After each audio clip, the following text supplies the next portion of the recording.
elektrisyan na si Edward, hindi lang sa kable ng ilaw niya kayang padaluyan ang kuryente, pati na sa kanyang katawan. Si Edward ang kinikilalang kuryente prince ng Parañaque. Nakita ko po kasi sa tatay ko na kaya niyang gawin, di kaya ko rin po gawin yung mga ginagawa niyang mga tricks. Kaya kumbaga natutunan ko na rin po sa kanya. Nitong Miyerkules, ipinakita niya sa amin ang ilan sa kanyang mga tricks gamit ang kuryente.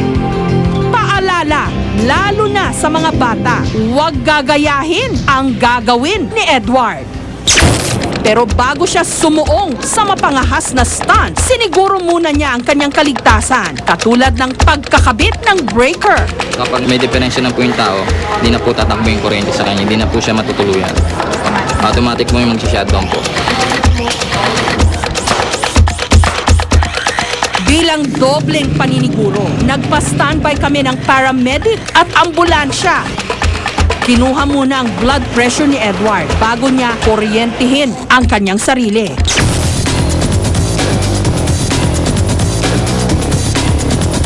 Upang matiyak na kuryente ngang talaga ang dadaloy sa katawan ni Edward, ipinamalas niya ang pagpapailaw sa isang bumbilya sa pamamagitan ng kableng nakapulupot sa kanyang bewang. Rumihistro rin ang kuryente sa voltmeter gamit na sumusukat sa lakas ng kuryente. Sunod-sunod ang ginawang pagpapamalas ng galing ni Edward. Una niyang pinaandar ang ventilador habang nakapulupot ang live wire sa kanya. Nagsulat din siya sa yero habang pinapadaloy sa kanyang braso ang kuryente.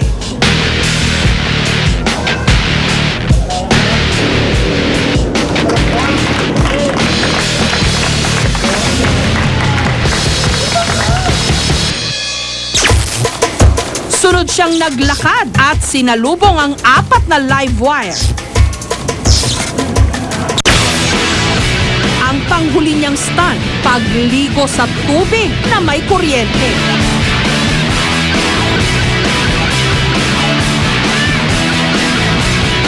Inuulit po namin ang paalala. Delikado ang ginagawa ni Edward, kaya wag na wag gagayahin. Bihira talaga makakagawa ng gano'n. Natatakot siya.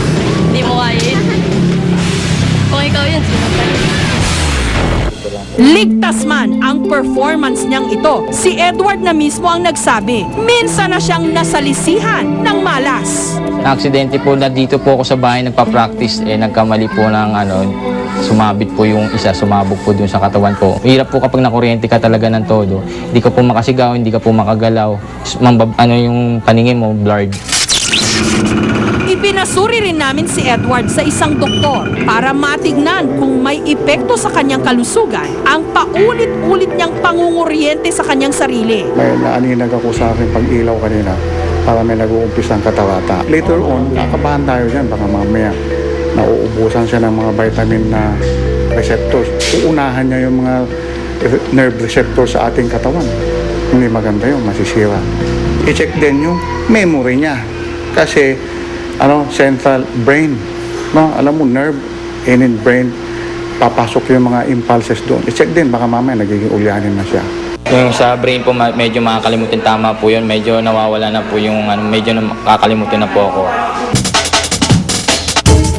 Nang dahil sa kuryente, hindi tayo nangangapa sa dilim. Umaandar ang ating buhay, pati na ang iba't iba nating mga industriya. Ginagamit rin ito sa medisina, pati na sa alternative medicine.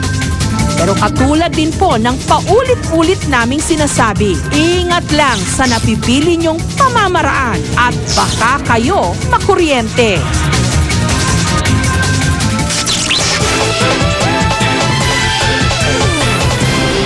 Marami pong salamat sa Anak TV Awards sa pagpili sa ating programa bilang isa sa mga kinagigiliwang programa para sa taong 2010 at sa inyong lingkod bilang isa rin po sa mga kinagigiliwan at makabatang personalidad para sa taong ito.